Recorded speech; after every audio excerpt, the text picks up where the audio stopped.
first installment of Take Two, a web series where we intend to debate the questions of the times and current events.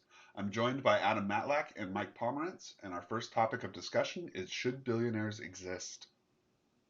Oh, let me go first because in college I had a hot take before there were hot takes, which was that there should be a salary cap imposed across the board. This is theoretical, but like you have in professional sports.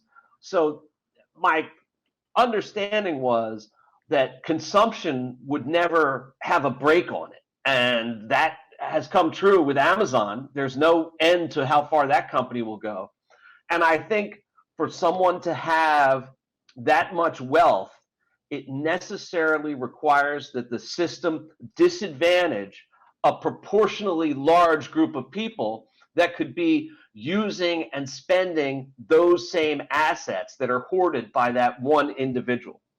So I'm not sure how to implement this, but when you talk about freeing up a lot of capital to maintain maximum liquidity that would not oppress but rise up the lower class, that is when I think something crazy, and I admit it is crazy, like a salary cap on how much a person can earn. And again, it's so theoretical. It doesn't respect a geopolitical border. I'm not saying this could happen around the world or even in one country, but the concept is that by promoting the ever fattening wealth of the very, very tippy top of the 1%, you're necessarily disadvantaging and also decreasing the liquidity of massive amounts of wealth.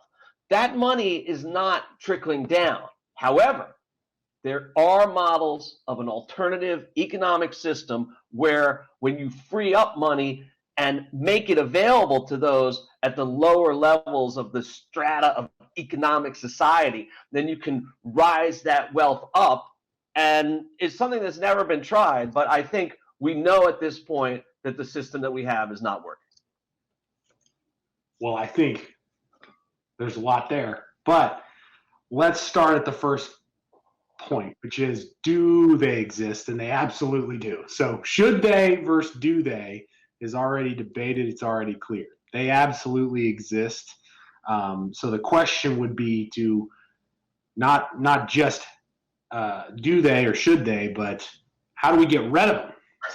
So the first answer there would be, okay, well, if they shouldn't exist, we need to cap it, like Pomerantz just said. We cap it. We make it to where this is just anything you make beyond this is now collectively ours or the government's, or will be redistributed to wherever.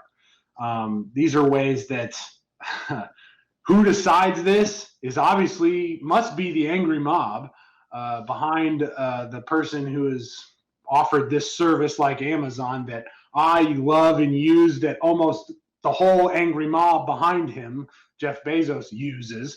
And as they complain about his enormous wealth, the short answer here is really simple. Absolutely, they should exist. In today's hyperinflation reality that money continues to begoat money or to beget money, where it's just like, if you have money, you can use it to get more.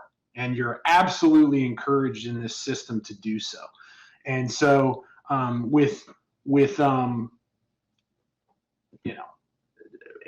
you bring personal liberty to the forefront of this question, it's very clear. It's none of my business if somebody has $1 billion.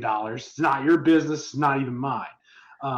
And so the question comes down to, if you want to go theoretical with it, does it trickle down, right? One of the questions you said doesn't trickle down. I absolutely disagree. I think it does trickle down. When you look at economic theory and the theory of the rich, what do the rich provide to the economy? They provide basically cell phones, for example. When cell phones first came out, the only people who could afford them were rich people.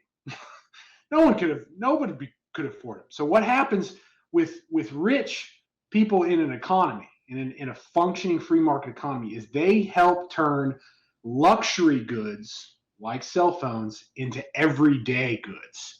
And even billionaires play a part in that. And so, yeah, I think people forget about the progress that we've made literally just in the last 10 years, when in 20 years ago there wasn't a cell phone in basically anyone's hands except rich people. And now literally every poor person almost on the planet has one.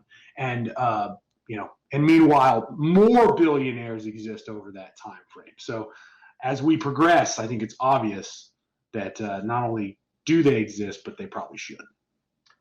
Yeah, I mean, there's no question that they exist. I would just finish my point by saying that the incentive structure is probably the strongest argument against me, where you need to say to someone, look, if you don't have the chance to become ultra wealthy, if you don't have the chance to go out and buy a Bugatti Veyron, then you're not going to pursue excellence. You're going to be satisfied with mediocrity.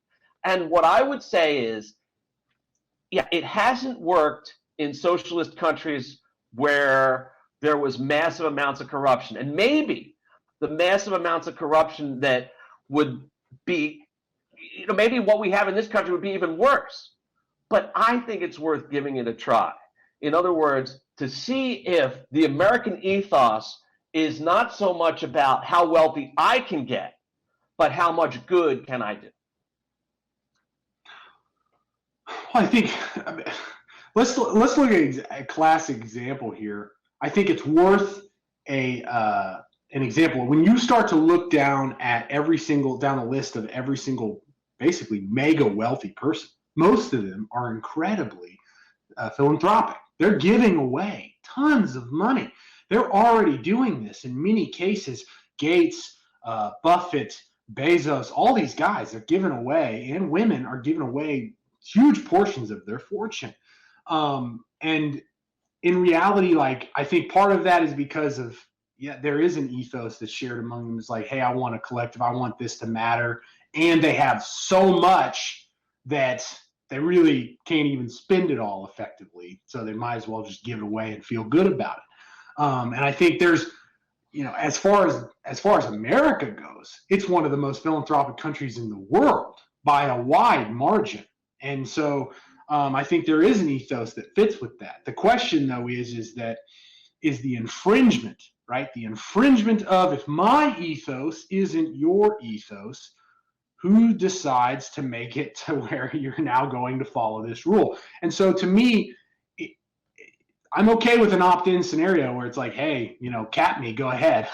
That's fine. But I think in that test case, we should step back and be like, you can opt into this cap or you can opt out. And I think most people who get into that scenario, they would opt out. And so, yeah, I think it's an interesting take, but at the same time, I would like a Bugatti. That sounds nice. All right. And with that, that's all the time we have. Thanks for your thoughts. If you enjoyed our video, please be sure to like and subscribe below and join us for our next installment of Take Two.